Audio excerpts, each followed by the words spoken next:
today's video, I'm going to show you kind of how it went for my first experience putting on KUPA's ENRICHRx gel tips. They're full cover tips that you apply with their ENRICHRx base coat, and how the wearage went, and go over just kind of my first experience with them. After I did apply them on myself, I have used them on a few clients that were prom clients that weren't planning on having extensions long term, which I feel like is the best use case for this type of product. So say wedding parties, special weekend, birthday, etc., where you want them to look longer and glamorous, but it's not something you want to really commit to. And they actually did last pretty well. I'm going on about 3 weeks. We'll see how long I get. I'll give you kind of my end result in this video, as well as just how I feel overall about them. I hope that this helps. I'll throw in some tips and tricks along the way. And don't forget to click subscribe to my future videos as well. So here's that adhesive. This is the soft gel tip adhesive, and it comes in a box. I am currently soaking off my acrylics so that I could test these. So I've got those funky little nail caps on. So I'm going to use my tweezers to help me open up this box. And it's pretty standard packaging. I actually really like the shape of the ENRICHRx bottle. I felt it was really easy to open because it's almost triangular. It's like a rounded triangle shape. Couldn't get it out of the plastic packaging, of course, but I loved that shape of the bottle. It's so easy to open and has the little KUPA logo on the side, acts as an additional grip. And as somebody that has horrible grip strength and trouble opening nail polish bottles, that I adored. I thought that was amazing. So here is the ENRICHRx soft gel tips. I love that they're pre-roughened. Not all of this type of a system are. So sometimes you have to take a sanding band and file out the inside. That does not have to be done with these. I loved how flexible they are, and I will show you that in a moment. I've felt a couple different brands of these, some pro, some consumer brands, and I would have to say I am super happy with KUPA's, which is why I'm making the video. I am not paid by KUPA. I should mention that. I was not sent these for free. I paid for all of these products with my own money, and I am in no part affiliated professionally with KUPA, where I have some kind of a backdoor benefit here. This is completely all 100% my opinion. So here we are. We've got the ENRICHRx soft gel tips. Box is nice, pretty standard. It comes with a ton of tips though, so that does help. Again, I'm going to use my little tweezers. So I'm going to show you the tip. We've got that nice pre-roughened inside the well, which, come on, there we go. Got the nice pre-roughened area, which I do really like. The tips are reasonably thin all the way down, but they do still feel strong.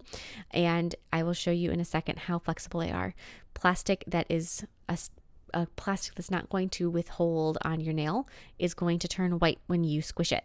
So if you squish these and they stay just as clear as they were before, I'm going to give them another squeeze. See, really squishing them, there's no discoloration on that tip. It was amazing. I was super impressed.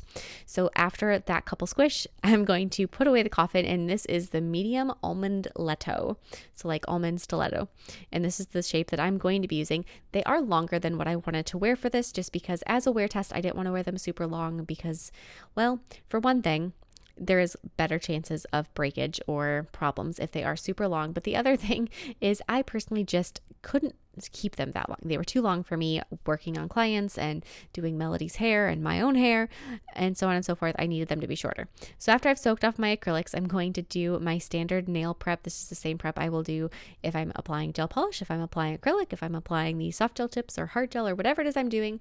I'm going to start with my cuticle pusher, gently push back my cuticles, take my tergium remover tool, which is my absolute favorite nail prep tool, more so than any other cuticle pusher or any cuticle bit. That tergium remover is like the best thing.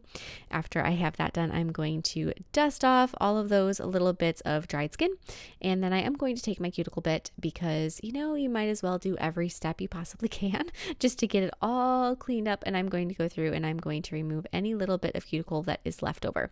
I have very waxy cuticles as far as the texture of the cuticle debris that is on my nail plate. So as you saw, it came off in like strips, which is so funny. I don't have any other clients who it comes off that way. It's just me. I'm going to then remove that dust that came up, and then any white bits that are there. So like right there, you can see in the upper corner, I'm going to nip those off with my cuticle nippers. I personally do remove my eponychium. I know there's a lot of controversy on whether or not you should. I don't do it as much as some people where I completely get rid of all of that tissue, but I do nip just a little bit on myself. It's my personal choice. I'm not saying you should do that on yourself or on your clients, especially not on your clients. But for me, on myself, I'm like, yeah, you know what? It's just my personal aesthetic. So I'm going to go ahead and remove that. After that is done, after I would say my nail prep is in pretty fine form, you can go through and buff your nails if you feel like that's necessary. I don't always buff my nails. In fact, I rarely do before I am doing a enhancement product. I don't think it's necessary. Then I'm going to cleanse them quick just so that they're clean to see everything. And now we get to size them. So when you're sizing the tips, you want to err on the small side going for perfect, but you definitely don't want them to be too big. If they're too big, they're going to pop off right away. So you want to make sure that they fit really, really well. If they are where they are clearly not fitting into a size, go for the larger size and then file the edges so that they are smaller. So you'll see that on my pinky. This is the smallest one in the box. I have very small nails and it is too big. So I can feel it pressing on my skin when I hold the tip up there, up against my nail. So I'm going to just grab a 180 grit or even a 200, 240, just a softer file. You don't want to go to like the 150s or the 100s, and you're going to buff the edges of those sidewalls. As you are filing these, do note that they will file very easily, and so it will not take very many swipes back and forth or very much pressure to adjust the size. Don't take off too much, do a little bit, check the size again. If it feels like it fits, you're good to go. If it feels like it's still just ever so slightly the wrong size or too big, file it a little more. On my thumb, I felt like my cuticle area was not matching up with the shape of this nail tip. So I'm just going to adjust kind of the way that looks and the way that fits. So that's another thing. You can make them rounder at the top or squarer or whatever you need to do. Now I'm going to use KUPA's Peace and Love, which is their nail prep pH balance and their acid-free primer. And same thing, I use these before all my enhancements on all my clients and myself. So I'm going to re-cleanse with KUPA's prep solution. I happen to just be using all of KUPA's products. That's just because that is what I use and that is what I have on hand. So we're going to cleanse them again, apply the first step, which is the pH balance. And after you have that step done, then you're going to go in with the second one, and we're going to do the acid-free primer, nice thin coat across all of the nails. I always like to work on one hand and then the other hand. That way it doesn't have as much time between applying the prep and the primer before you apply the product. It just can help with adhesion. So I'm going to take and I'm going to swipe on a little bit of my ENRICHRx base coat right into the cuticle area. This is the very first time I have done one of these on myself. So it is not a foolproof system. I'm going to press it against the nail like I'm supposed to and then hold it down. And now I realized I should have turned on my lamp first. Okay, now I've got the lamp on. A little bit of gel leaked out near the cuticle area. It's okay. We'll work with it. Hold it under the lamp for 10 seconds. I'm counting in my head 1, 2, 3, 4, 5, 6, 7, 8, 9, 10. And after that 10 seconds is up, I'm going to pull it out, turn off the light. What I should have done now is immediately taken a gel brush and like swiped out underneath. And I didn't do that. So after I did all 10 nails, or after I did all 5 nails rather, I put them into my lamp to do a full hard cure for a minute. And now I'm going to just use my e-file and I'm going to blend out the cuticle area. No matter what kind of service you're doing, that is such a crucial step. It really helps with adhesion and it helps just keep everything nice and clean, and the grow out will be so much more aesthetically pleasing if you do that.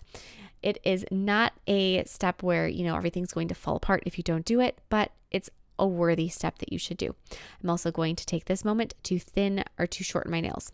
After I have them shortened, I am also going to take and file underneath my nail because I did not remove that little buildup of gel that was right past my natural nails free edge. So I'm going to take an under nail cleaner bit and I'm going to clean that out. It was a pretty easy step to just clean that away. However, I could have eliminated it by taking a gel brush and swiping that product out towards the tip of the nail before it was fully cured. It would have worked really well, and that is what I did on the second hand and what I did on my clients that I used these on since then. But like I said, this was my first go at it, and I wanted to show exactly what happened the first time around. After I shortened them with my e-file, I'm going to take a hand file and readjust their shape as well. Really make sure that it's nice and straight. When you are filing an almond shaped nail, you don't want to file with your file perpendicular to your finger. You want it to be almost parallel to your finger, so you're filing the underside of that shape. I am now going to take a buffer block and I am going to buff the surface of this gel tip. If you were planning to leave them clear, you could pretty much just walk away and call it a day. However, I am going to paint these, so I'm just going to give them a quick buff. Now, this is after 3 weeks and 2 days. So that is the span of time between when I put them on and when I'm showing you what happened. I had a couple that were starting to lift, starting to feel loose, where I could definitely tell they were beginning to bend. And I had one that snapped off. I was just reaching into my purse and off it went. So overall, though, for 3 weeks, 2 days, I was really impressed because, I did several sets of clients. I washed my hands so many times a day, and they did last really, really well. So I can't believe that. They worked way better than I was expecting to. They didn't last as long or as strong as my acrylics do, but for that first 2.5 to 3 weeks, I really didn't have any issues or notice any problems with them. So just that last couple days is where all of a sudden the breakdown began to happen. And really, I feel like that's pretty good. I was happy with it. So we're just going to take and file off the gel polish that's on there. I will post a video of these adorable little citrus nails in a couple days. So if you like those, definitely check back for that. Once it is uploaded, I will put a link to it in the description box below. But I'm just going to take my really coarse bit. This is like a triple course, and I'm going to remove the bulk of the product. So after I remove the gel polish, I'm also going to go through and remove extra length. I'm going to just take and file off any thickness from the gel tips that there may have been. And then after that's done, after I have them pretty well thinned out, I'm going to use those same nail caps you saw me wearing in the beginning of this video when I was soaking off my acrylics to soak off these gel tips. You could just stick your hand in a bowl of acetone as well. This has always been my preferred method on myself when I'm soaking nail enhancements off of a client. I do use the bowl method. However, for me, I have the hardest time sitting still and doing nothing. So this is kind of my way to go about it. So after 10 minutes, and I set a timer so I knew exactly it was 10 minutes. This is how much had soaked off.